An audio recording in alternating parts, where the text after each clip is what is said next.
Join us again today for another top 10 list. This time, keeping with the horror theme, we're going for vampire movies.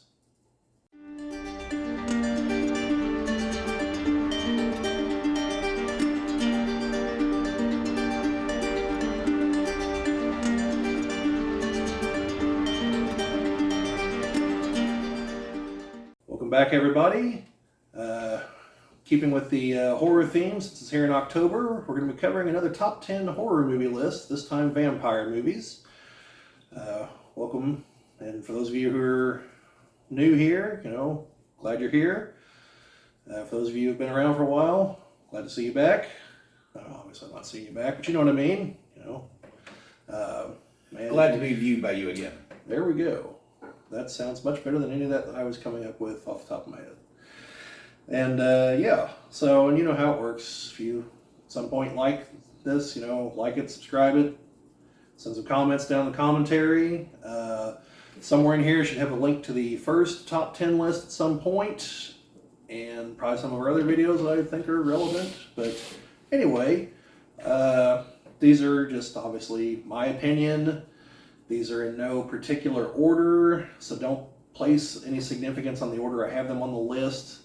Except maybe like the first couple, but after that it just kind of goes. So, and these will only be movies, and anytime I mean both an original and a remake or a sequel or something, I will try to mention it. So, anyway, here we go. Number one on the list, it would be Interview with the Vampire, and by this, like as I just said, I do mean the movie and not the currently running show on AMC, which I have not had the chance to watch. Plus, this is movies, not shows. I actually did not read the book, except for a few random passages, which seem to line up 100% with the movie. So I'm given to understand it is a fairly decent adaptation. But this is the top 10 adaptations, so...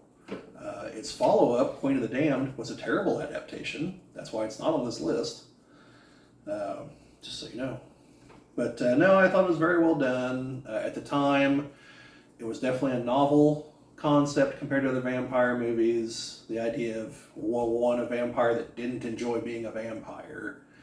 Because in most vampire movies, it's clear the vampires just love the hell out of running around eating people and living forever and getting involved in all kinds of debauchery. So the idea that someone who had a conscience was turned and more or less kept his conscience, is a refreshing idea at the time. You see it more now since then, but, I thought it was an original take anyway. That's why you see more of it now. That's more depth to the character. And so yeah, I liked it. I thought the cast was pretty good. I understand some people's potential issues with Tom Cruise. Not because I thought he was necessarily bad as Lestat. Like I said, I didn't read that book, but I did read The Vampire, Lestat, and Queen of the Damned. And I could picture Tom Cruise as that version of Lestat. So, So it's been years since I've read the book or watched the movie, and I did both. I didn't have a problem with Tom Cruise per se. I just thought that he and Brad Pitt just should have swapped characters. That's just how I felt at the very first time they started, that they interacted together. That could have been interesting. Right. Have we ever seen Brad Pitt play I guess to put it bluntly, the villain? Because I guess Lestat is basically the villain here. He was in Natural Born Killers. No, he wasn't. That was Woody Harrelson. Yeah. The one with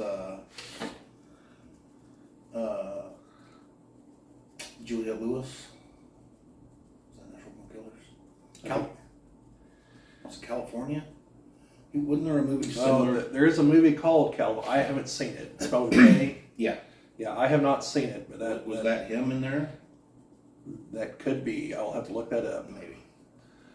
But personally, I always like seeing people that predominantly play heroes actually turn and play a villain at some point.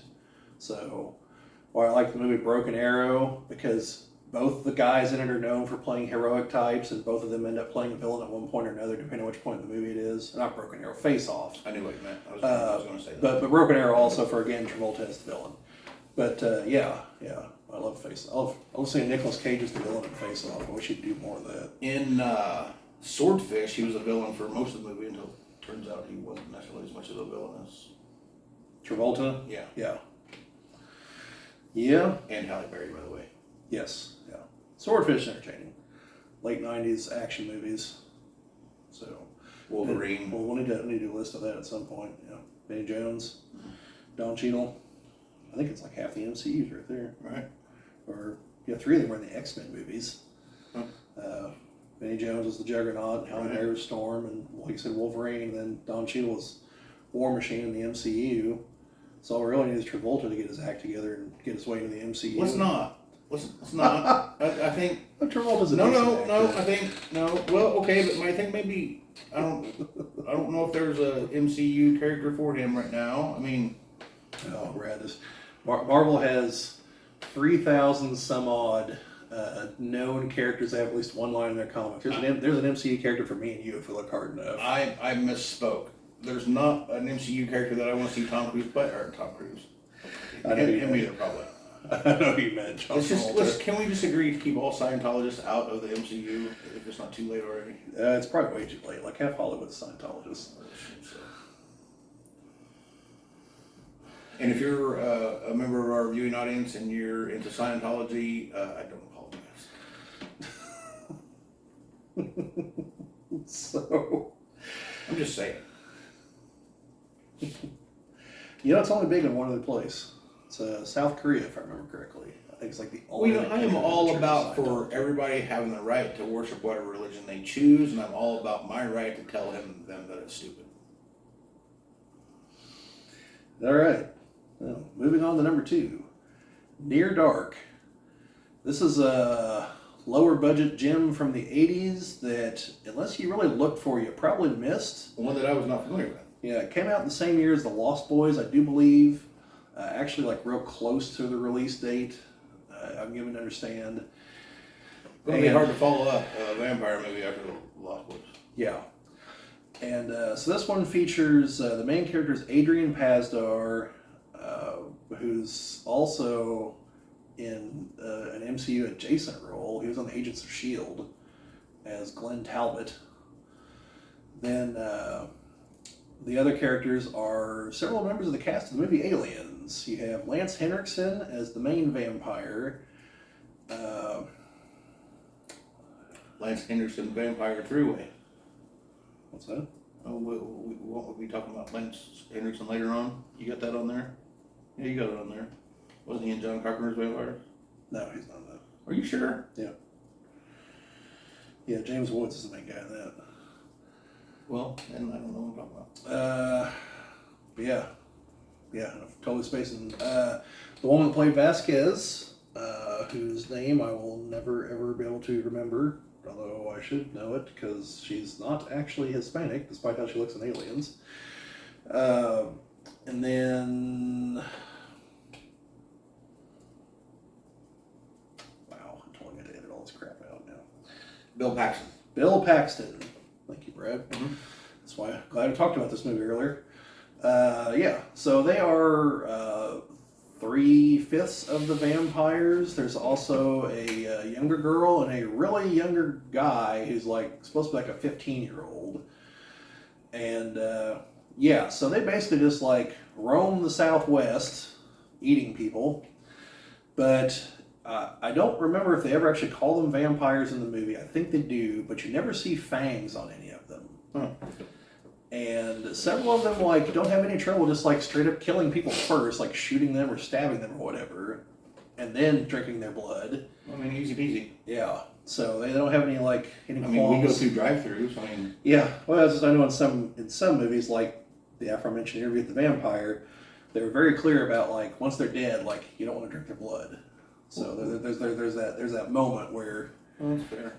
and I don't know if that really applies in any other movies. I just know it's mentioned there. Alright. But yeah, so they'll like during the day they'll black out the windows in the car with like spray paint and everything, and if they have to drive, but that's usually when they're trying to escape from the police, Now, see, that's familiar to me. I think maybe I've seen at least some scenes of that. probably.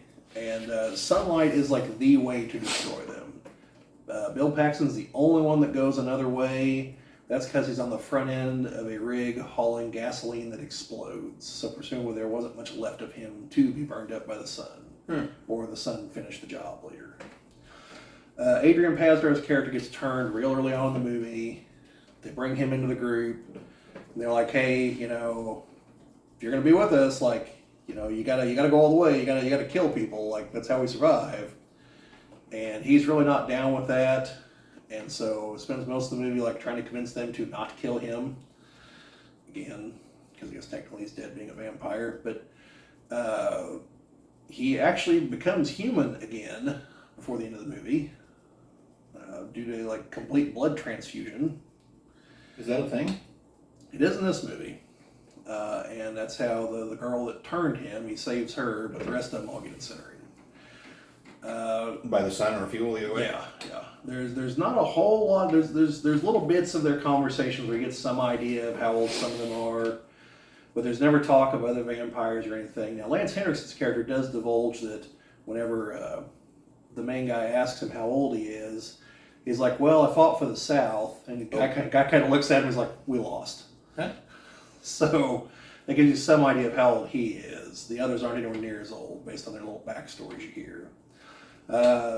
Little tidbit: this movie is directed by Catherine Bigelow, who's directed several other like kind of manly, macho type movies, and people are always surprised it's a woman directing them. But yeah, she directed this one. So this was well before like K-19, The Widowmaker, and the bomb disposal unit movie that I can never remember the name of. Hurt Locker? Hurt Locker. I believe she directed that too. So, yeah. So anyway, good movie, worth checking out. Obviously, it's on the list. So, on the number 3, this would be Bram Stoker's Dracula. Is this the one where Canoe plays Harker? Yes. Yes, Canoe. Hey, that's not meant to be a slight. I love me some Keanu Reeves. This is the version, this was directed by Francis Ford Coppola. It's from the early 90s. It's impossible to have a vampire list, at least one Dracula movie on here. And I've only ever seen the Bela Lugosi one in Spanish with subtitles, so this one won in my list of Dracula movies. Like he mentioned, Keanu Reeves is in it.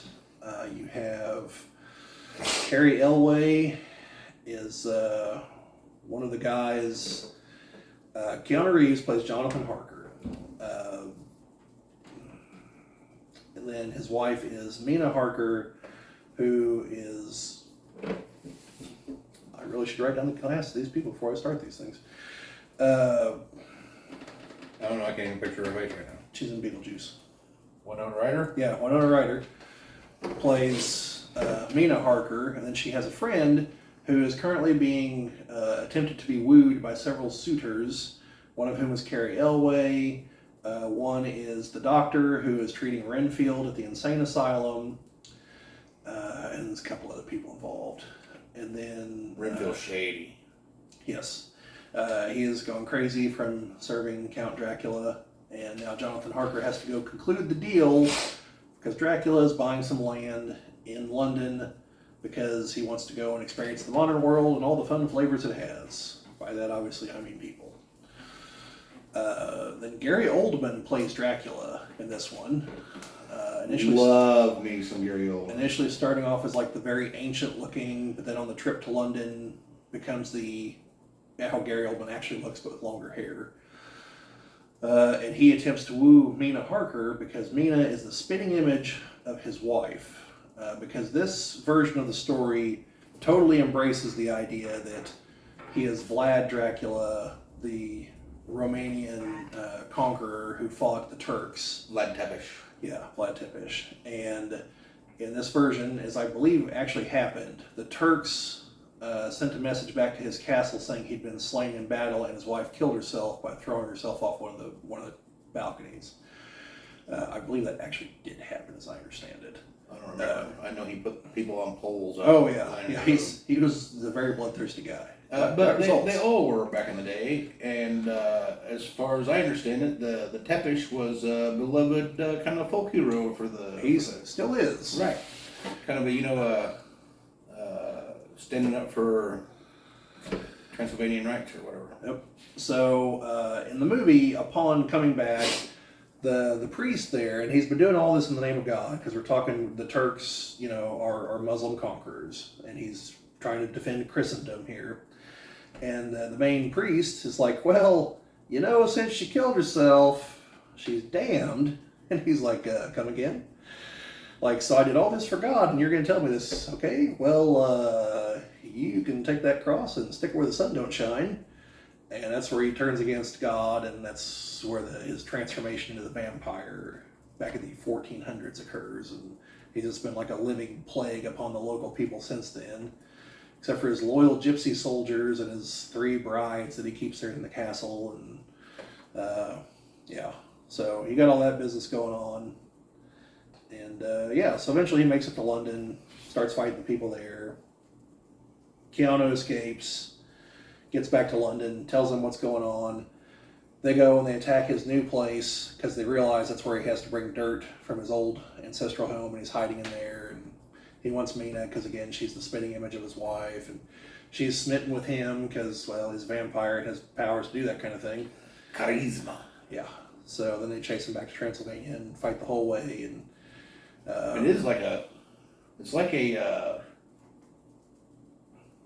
high-speed chase and carriages for a while, even, ain't it? yeah. Once they land, it's like the last leg of it's basically like the high-speed chase through the windy mountain passes, fighting the gypsies, trying to get to Dracula's coffin there as the sun is setting, and he's trying to use his powers to speed up the sunset and block it with the clouds and everything he can to make sure there's not I'm sunlight. intrigued by your traditional nomadic gypsy. I would like to make a character, a gypsy character at some point. Yeah, we can do it. I'm sure we have all kinds of material in Ravenloft with their version of Dracula, Strahd von Zarovich. Well, I don't want to work for Dracula. I just want to be a gypsy. Did you watch The Wheel of Time? No. Well, you need to do that to begin with. And there's some gypsies in that. They don't call them gypsies, obviously, but there's some traveling folk or something. Yeah. And you haven't watched The Lord of the Rings yet either, have you? No, not yet. In that, you're Harfoots, which is their version of halflings, since you can't say hobbit, and apparently you can't say halfling either. They should be able to. Well, you'd think they should be able to say hobbits, wouldn't you? But regardless, they're Harfoots. Okay. Maybe hobbits evolved out of Harfoots. I don't know. But they're Harfoots, and they're kind of nomadic, kind of gypsy hobbits. All right. Well, I'll keep that in mind when I get around to watching it. You need to do that because this is something that I want to talk about on here. All right. So on to number 4, which this is both the original and the sequel. This is an anime entry, Vampire Hunter D, as well as its sequel, Bloodlust. These take place in a very distant future after some kind of global calamity has happened, and then for a very long time, apparently vampires ruled the world. And now their rule is waning. Humans have, repopulated or taken things back or something, I don't know. The movies don't explain the backstory, and I've not read the manga, so I couldn't tell you. The main character is a Dhampir, a half-breed, and his father was Dracula. So it's his life's mission to wipe out the rest of them. So, yeah. The first one is a straight up just going in and taking them out, dealing with the monsters that work for the vampire and stuff like that. And there's a little bit of a subplot involving the main vampire's daughter, who doesn't realize that she's also just a half-breed till the very end. Like she thinks she's a full vampire? Yeah, because basically, her dad is has been smitten by one of the local women and wants her, and is obviously planning on having kids with her. And she's all like, "You can't do that. You'll sully the bloodline." He's like, "Done it before." She's like, "What?" He's like, I've got brothers and sisters? "Yeah." So, Whereas the second one has a far more compelling storyline. The vampire that Dee has been hired to hunt down genuinely loves the woman, like, and doesn't want to turn her, because he loves her for what she is, and he views the immortality thing as a curse, Because he starts to get old and dies. Yeah, well, I mean, she calls him out on it at one point. She's like, "Hey, look, you want to share everything with me, but you won't share like literally the core essence of your being." She's like, "Maybe I want to live forever, huh?" Yeah, so, but it's to my mind, it's a little bit more compelling plot line, and there's a lot more emotion behind it. Plus, it introduces another known vampire, Carmilla, from the book that predates Dracula. So, but they're both good. Now, the original is a little bit older. It's from the 80s, so it has I don't want to call it typical 80s anime look, but for those of you who watch anime, you can tell if it's from about the late 70s to the mid 90s, somewhere in there. It has a look, and this definitely does, whereas the sequel is more updated artwork. So, would you say that the original one would be more in the vein of Ghost in the Machine artwork? Or is that the newer one? Ghost in the Shell is like... A lot of Ghost in the Shell would fall into the 80s and 90s. Okay. There's CGI parts that are more in line with later. But yeah, things like Dragon Ball Z that has like the 80s and 90s look. A lot of like Bleach would have that look. And now you're looking at like Naruto. Well, like Attack on Titan, not Attack on Titan. Yeah, it's Attack on Titan, right? That is a thing. Yeah, Attack on Titan is more your more current kind of artwork. Yeah, neither one of them embrace a whole bunch of CGI baloney like anime did kind of through the late 90s. I wasn't a huge fan of it, but that's just me. But neither of these two really embrace that. So, then moving on, number 5 is Fright Night. And I do actually mean both the original and the remake here. I thought the remake was the more serious of the two. Colin Farrell as the bad guy was really good, in my opinion. And was it Anton Yelchin? Guy played Scotty in the new, not Scotty, Chekhov in the new Star Trek movies. Yeah. Yep. Unfortunately, it left us far too soon. But yeah, the newer one, it's a little more serious. The other one, it's an 80s vampire movie. It definitely has its moments. I think they're both worthy of being on the list. I've seen the old one back in the day. Yeah, the guy that plays the vampire cameos at one point in the nice new one, yeah. It's a random guy that Colin Farrell takes out. Is the remake same storyline? Yeah, there's the kid, he eventually pieces together that his neighbor's a vampire. Right. Only here they're living in I want to say Las Vegas, like one of the subdivisions, and realizes, neighbors only ever out at night. And I think he sees him wearing different, one night I think he goes out as a sheriff's deputy, the next is like a highway worker, and I think that's a big part of it. How he pieces it together. And then he goes and tracks down. Did he go through he's a male stripper first? No. No, then he goes to get Peter Vincent. Then he goes to get Peter Vincent, who in this case is played Doctor Who at one point, David Tennant. I like him. And he's much more of he's a stage magician, and more like a rock persona, so leather pants and everything, and not the subdued British guy from the original, but only here he actually has a prior connection.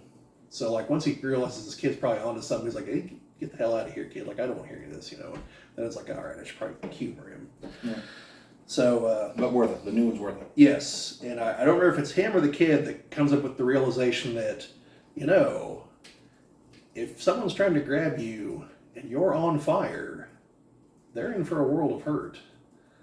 And then the kid puts this plan into motion. He's not wrong. That's gonna leave a mark. Yes. So moving on from that is The Lost Boys at number 6. This it was also at the time, I believe, is a fairly newer concept, with most of the vampires being younger teenagers. You know, I don't call them kids. When they were teenagers, yeah. Obviously, there's a head vampire, as you find out late in the movie. He's an adult, but the others are teenagers. And yeah, so they're trying to turn other teenagers, but are also just insanely vicious killers. As you find out. Adrenaline sport junkies. Yeah. And yeah. It's So, like Triple X meets Fright Night, kind of. yeah. So that you got Jason Patrick is the main guy that they're trying to woo over to their side. So did they ever explain why they're trying to woo him? Yes. You have to want to go? Well, Because the dude like his mom? okay. The reason they're trying to get him is because the head vampire, Max, wants his mom. Right. As a vampire, not just lunch. Okay. And so his thought is, well, if I can get one of the boys, he'll probably turn the other one. And then what's the mom going to do? Say no? Okay. You know. All right. But the hinge and the whole plan is they can only make them half-breeds. They have to willingly kill someone to complete the transformation. Right. And so he hasn't. There's a girl they have with him named Star, played by Jamie Jamie Gertz. Gertz, who hasn't turned completely yet. She's That's our from the drinking the wine? yeah, because it's Max's blood. Right. So, and then Kiefer Sutherland is the main vampire. The only other vampire, teenage vampire. yeah, the main teenage vampire. The only other one that you'd recognize would be, I think it's Alex Winter is his Ted. name. He's the not famous half of Bill and Ted, even though he's the far more charismatic half in the movie. Was he Bill or Ted? He's Ted, right? I think so. He's the blonde one. The not Keanu Reeves half. And this is like the other movie he's in. I mean, he's in a couple other movies, you know, but notably Bill and Ted 2 and 3. Right. But beyond that. But he's in a few other movies here and there. I don't remember what his story was, why he kind of dropped out of acting for a while, but he did. But anyway, then you also have both of the Coreys from the 80s, Feldman and Haim. Corey Feldman is one half of the Frog Brothers, who work at, I believe, their parents' comic book store. I'm assuming it's their parents'. They're passed out with sunglasses on every time you see them, day or night. They could be dead for all I know. Might not be passed out. Could be dummies, I don't know. But they have a comic book store on the boardwalk or whatever the little area. Where is it? It's Santa Carla. It's Santa Carla, so Northern California. Yeah, so it's filmed in Santa Monica, but yeah. So they're the Frog Brothers, and they're trying to warn the newer guy, Corey Haim, that hey, keep an eye out. Like there's vampires here, and he's like, "What the hell are you guys talking about?" Like, Anything trust just us. crazy. Yeah, and by the end of the movie, everyone knows what they're talking about. But also, it turns out Grandpa kind of knew more than he was letting on. Yep. As I'm sure by the end of his comment, whenever he's like, it's only one thing I didn't like about Santa Carla, all the damn vampires. I'm sure everyone else is like, you might have said something. could have clued us in here. We could have moved. I mean, but no, it's a good movie. There's a gentleman on stage at one point, a very ripped guy playing a saxophone. Like, that is actually the guy playing the saxophone. It's Tim or Tom Capello. I only noticed that because one day I was watching the movie and one of the credits, like 3/4 of the way through, was as himself. And I was like, the hell played themselves in this movie?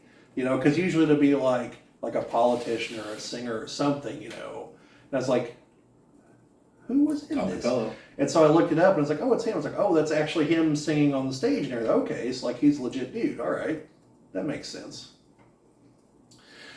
But yeah, then unfortunately I don't know the name of the guy that plays Max off the top of my head. I know he played a lawyer on Law and Order several times, and He was.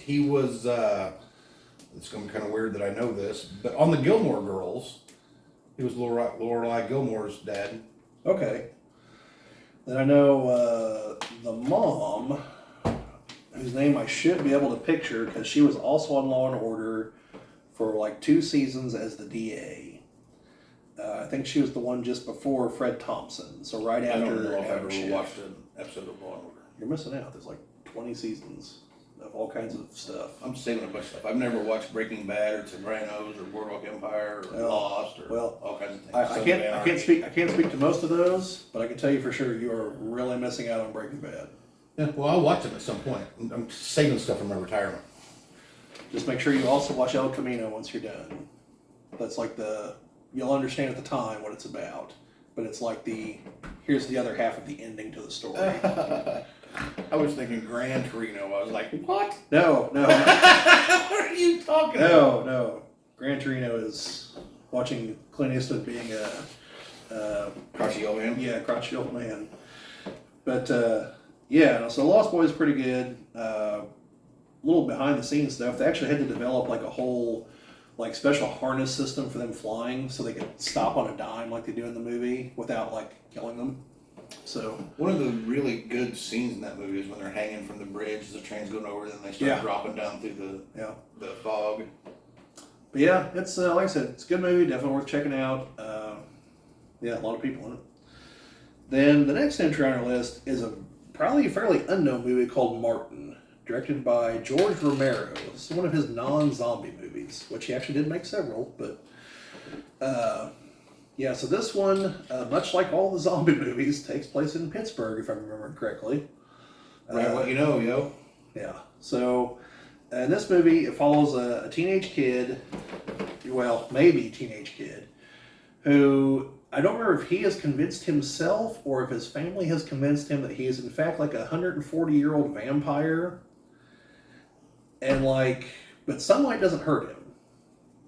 But he does drink blood. Like, he definitely like drinks some women's blood throughout the movie. And I think kills them, but I'm not 100% certain. And then they send him to live with his uncle, who's like from the old country. Oh. And is like trying to like, the power of Christ compels you kind of stuff to fix him. And yeah, it's just a bizarre, weird movie, like through and through. Any known actors in that? Not that I recall. I've got it on DVD, but like it's not on any of the streaming services I found, and it's so good luck finding a copy. For all I know, it's not available, but if you can find it, definitely check it out. It's my weirdo entry for this list to show that I do watch more than just like top 10 at the box office kind of movies. And yet Nosferatu didn't make your list? I'm kidding. I've only seen about 2/3 of Nosferatu. Joe Bob Briggs ran it one night. It's all right. I mean, it is what it is. I didn't see the whole thing. But yeah. Then after that spoiler, Nosferatu didn't make the list. Yeah, then after that, because Joe Bob Briggs, for those of you who haven't seen his show on Shudder right now, they'll run 2 movies unless it's like a big like holiday thing where they'll run several. So the next movie he ran was a remake, an update by Werner Herzog with Klaus Kinski as the vampire. And again, I watched most of it, but I kept like kind of zoning out and passing out. And I should probably go back and watch it at some point. But anyway, I haven't yet, so it's not on the list. So number 8, a little more recent here, From Dusk Till Dawn. Now here, I do just mean the first one. The second and third ones are okay, but they're not top 10 worthy at all. Well, I mean, you go losing George Clooney and Selma Hayek right away. Right. You do pick up, in the third one, you pick up Tamura Morrison as Selma Hayek's dad. Right. Well, I mean, some other girl as not Selma Hayek, but in the past, who should still be Selma Hayek because she's a vampire. Right. But not. And also, I can't remember the guy's name, but he plays in Kill Bill. He's the sheriff that's investigating the crime, the big gunfight. Yeah. But he also. Who else was he in? Well, he's also another role in Kill Bill. Oh. He's also Esteban that raised Bill, that she sees just before she goes to Bill, the older Mexican gentleman that used to run the Acuna Boys, all of his ladies. The dude that was in like Machete. He's been in prison. He's always like a thuggish No. This guy, like, he always plays the same, like, sheriff character. Like, he's the same sheriff in the beginning of From Dusk Till Dawn Part 1 that gets killed in shootout at the beginning. He's also in Planet Terror as, I think, the same sheriff again. And also in Death Proof. But anyway, here he plays... I totally lost my train of thought. I can explain who he played. Sorry. He was a writer, like a legitimate historical person who, like, left the U.S. and went to Mexico, never to be seen again. And, like, well, There he was. this is where he went back in the 1800s. The third one's like in the Sometimes 1800s. vampires get you just weird. No, he survived the vampires. He just, like, wandered off in the desert at the end. Oh, he was the survivor. I see. But yeah, so the second one is actually a sequel. The third one's a prequel. Okay. Somehow Danny Trejo is in the sequel again, and I think That's gets who I'm talking killed about. again. Danny Trejo was the one I was talking Yeah, about. no, not that guy. Who was George Clooney's buddy in the first one? Quentin Tarantino. Okay, that's fine. Yeah. Quentin Tarantino is the brother, and he's mainly in it because Robert Rodriguez, the guy who directed it, and him are real good friends. So yeah, but it's good. And didn't he write it? I think he had a hand in it, yeah. But this is where I have the funny story. So I occasionally give my girlfriend movies to watch, and so I guess she didn't know that this was a vampire movie, And even though, like, it's on the cover and everything. But right. we're not gonna go into that right now. Uh-huh. So she texted me saying she was watching it, and I was like, "Oh, have the vampires shown up yet?" She's like, "What?" And I was like, "Oh man." Spoilers. And, like, she tells me the scene, and I was like, "Oh." I was literally like a minute too soon. And she would have been so surprised. Yeah. And I was like, "Wow. Okay, well, not telling you anything about these movies anymore." So yeah. But yeah, it's super violent. Like I said, Danny Trejo's in it. Tom Savini is in it.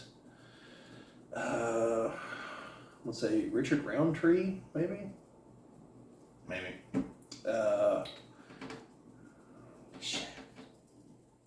Yeah, that's who it is. It's Shaft. No, that's Richard Roundtree. Then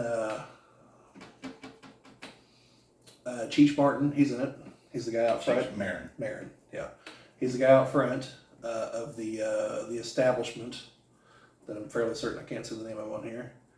That will also be blurred out if you watch this on TV and not on cable.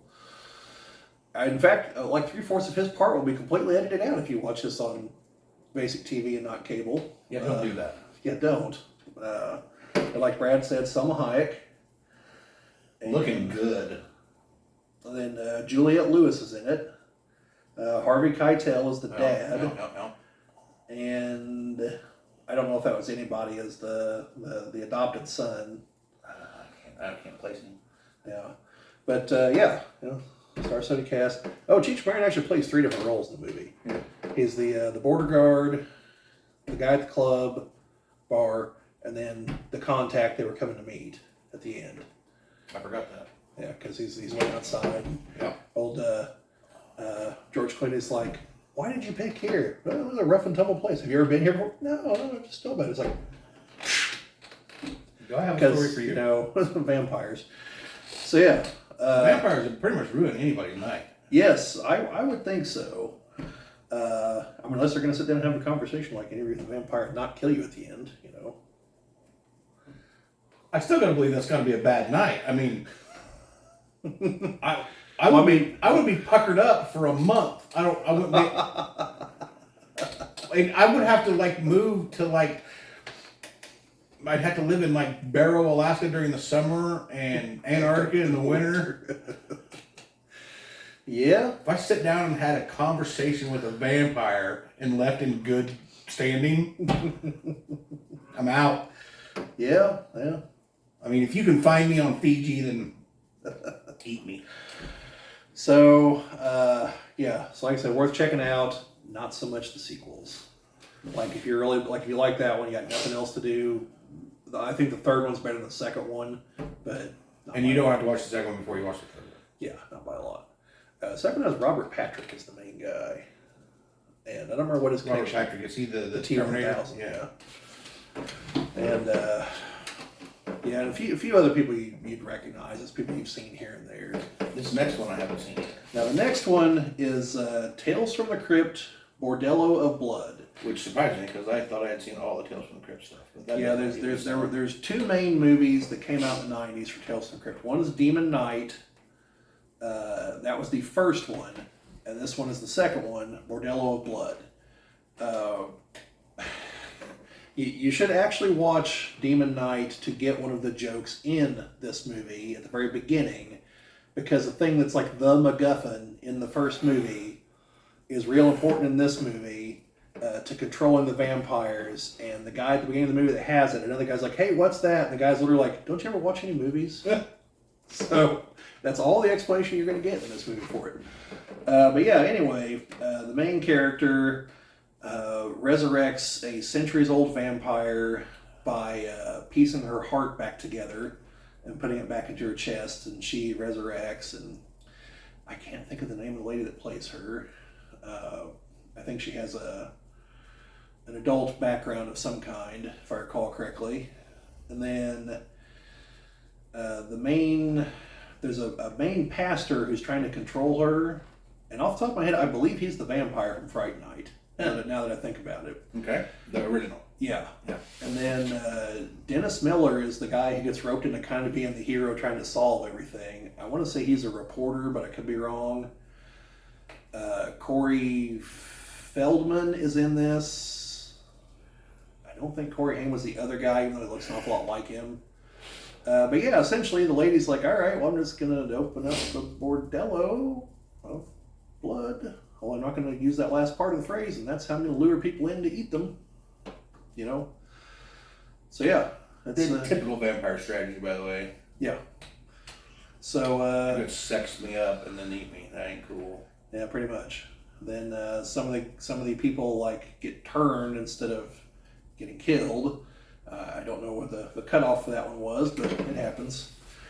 And like I said, Dennis Miller gets to be the guy trying to figure out how to solve this problem, which eventually involved like squirt guns and holy water. So, Hey man, keep it simple.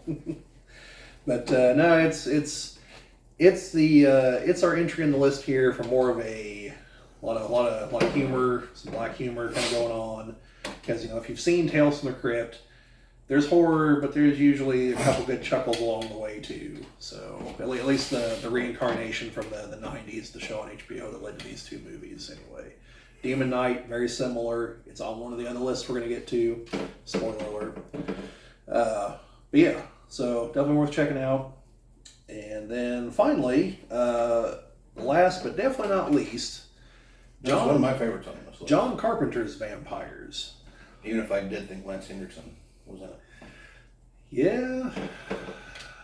I just had him mistaken for James Woods. Yeah, so it's so James Woods is the main character. He leads a group of vampire hunters who work for the Catholic Church, destroying vampires. As one does. They go through an area and take them all out. The rest of his group is one of the bald ones. It's the one that looks like Alec but is like fatter. Yeah, I think that's Stephen. Yeah, it's one of them. Sorry, Baldwin clan. I don't know which one is which. No, it's Daniel. It's Daniel. Daniel. Yeah. So it's the two of them. Daniel's like the second in command. Then there's like the guys. They're just kind of with him. There's a few guys I recognize among them. Like one of them's Kerry Tagawa, who's played like big parts. Like he was Shang Tsung in Mortal Kombat. He's in this movie for like 5 minutes where he gets killed. Like the whole rest of the crew, like they get wiped out really early. So then the main priest that they're dealing with through the church is, I want to say his name's Maximilian Schnell. He's the bad guy in the black hole. Yep. Yeah. There's a deep cut for you folks. Black Hole's Yeah. worth watching, by the way, as is Event Horizon. Yeah. But, yeah, and then the main vampire, Valak, I can't think of the actor that plays him, but if you've seen the Karate Kid movies, he is the main villain in the Karate Kid 3, who is like really rich guy, Terry Crews. Terry Crews. Is it Crews? No. That's the That would big have been funny, but yeah. it's Terry something. He knows the main bad guy from the first movie. Like that guy was his sensei, and now he's like bankrolling the Cobra Kai dojos. I think if you watch Cobra Kai, I think in season 4 or 5 he finally joins the cast as well. I'm only up to I think season 3, but I know it happens. So I just don't know which season. But he's the main vampire, Valak. I think he does a pretty good job. Most of the vampires are they're nobodies. They're slaves to Valak's will, so they're just extras. So don't worry about trying to recognize any of them. The priest that goes with them on the road, I'll never think of his name, but he's also in Blade. He's the other doctor at the hospital that he gets bit and becomes like the kind of zombie vampire thing. I don't remember. Yeah. I was going to ask about Blade, though, not making your list. I'll get to that in just a second as to why. It was on the list, but then I changed my mind. So, yeah, this one, it's a little more action than you'd expect of a vampire movie, but not so much that I'd actually call it an action movie. A lot of this rests on James Woods and his banter, his wit, etc. His witty banter? Yes, with the priest and with the Baldwin. And yeah, like you can tell that this is he might work for the church, but he's definitely no angel. Yeah, but then obviously since it's gonna be one of those movies that maybe the church has got something to hide here, like maybe they're responsible for the vampires existing in the first place, little things like that. And Valak's got a plan because his whole creation involved like an exorcism gone wrong, where instead of like destroying the evil spirit but leaving the body, it killed the body but left the spirit. So he's an animated corpse, a vampire, if you will. So he wants to complete the ritual so that he'll be immune to sunlight but have all of his powers, which will basically make him unstoppable. That would be very bad. An interesting note about this movie is it's almost a Western. Yeah. John Carpenter in the commentary on the DVD mentioned that he's always wanted to make a Western, and he keeps like getting close, but never quite committing. This is one of the movies he mentioned.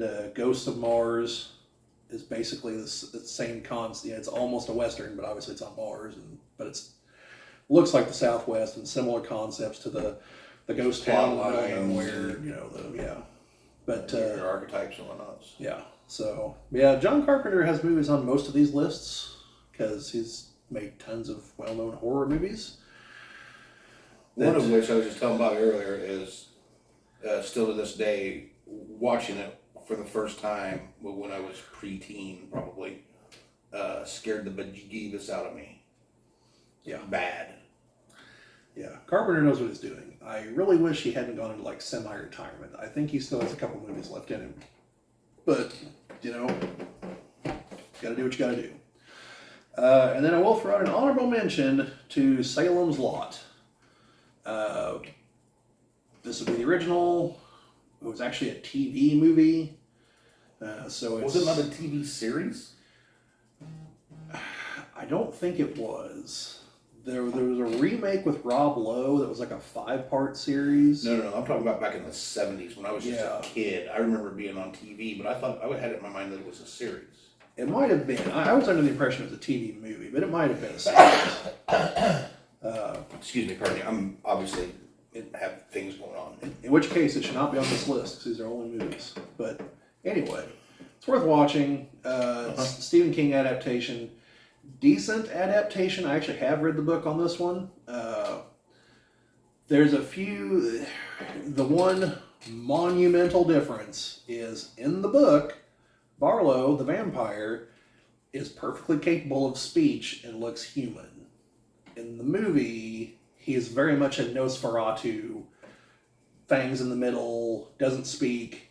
Like his dude, his henchman, does all the speaking for him, which comes into play in one main scene where he had a whole bunch of dialogue in the book, and so the other dude has to do it. Otherwise, they got to cut the scene, but they can't cut the scene because important things happen in it. From what I So- remember of it, it is one of my favorite Stephen King adaptations because normally I'm just like out on Stephen King movies because the books are good when I read them years Yeah, ago. I read the book well after I saw it, and that probably has something to do with my opinions of it. Because usually when I read the book beforehand, Right. yeah. But Usually, it's- not always. Yeah. I mean, not that The Lord of the Rings wasn't a wonderful book trilogy, but the movies obviously hit that out of the ballpark. Yeah. So that's the list. To answer Brad's question on Blade, Blade 1 and 2 actually were on this list at one point. However, Chad began inquiring about some other movies, and I realized there's probably enough to do like an action horror list. Not fair. And if I'm gonna do that, then Blade should probably be on that list and not necessarily the vampire list. Well, I did. Otherwise, Blade is definitely worthy of being on a top 10 vampire movie list because Blade 1 and 2 are good vampire movies. I wouldn't even necessarily say it should have been on the list. I was just noticed that it wasn't. But I liked it. I'm not sure about a list or whatever. But I liked it. But I think it has one of the most iconic scenes in vampire movies ever. And it's not even really a typical vampire scene. It's when they're all like in the rave and all of a sudden blood starts coming out of the fire sprinklers. I mean, that's amazing. Yeah. Because it's just all the dance music's going and the lights are going and all of a sudden there's blood coming out of the sprinklers and people's getting eaten. I mean, Yeah. that was a good scene. Very true. Very true. And there's also two other movies that I would like to talk about that not go in depth on, but just mention that I think could have a place on this list. Fire away. One's a brand new one that I'm sure you haven't even watched yet. I can't even remember the name of it right now, but it's on Netflix. It's Jamie Foxx and one of the Franco brothers. That's not the most popular one. It's not Day Shift? It's Dave Franco. Is it Day Shift or something like Yeah, that? yeah, something like that. Yeah. I haven't watched it yet, but I've seen the thing for it. So first of all, I like when new kind of narratives on vampire movies come out, and this is a little bit different play on it, just a little bit. But it's funny, you know. Jamie Foxx has got some funny things in it, but it's not slapstick or nothing like that. There's lots of action. It could probably go on the action one too, and it's got some people, so it's worth watching if you want to watch it. And also,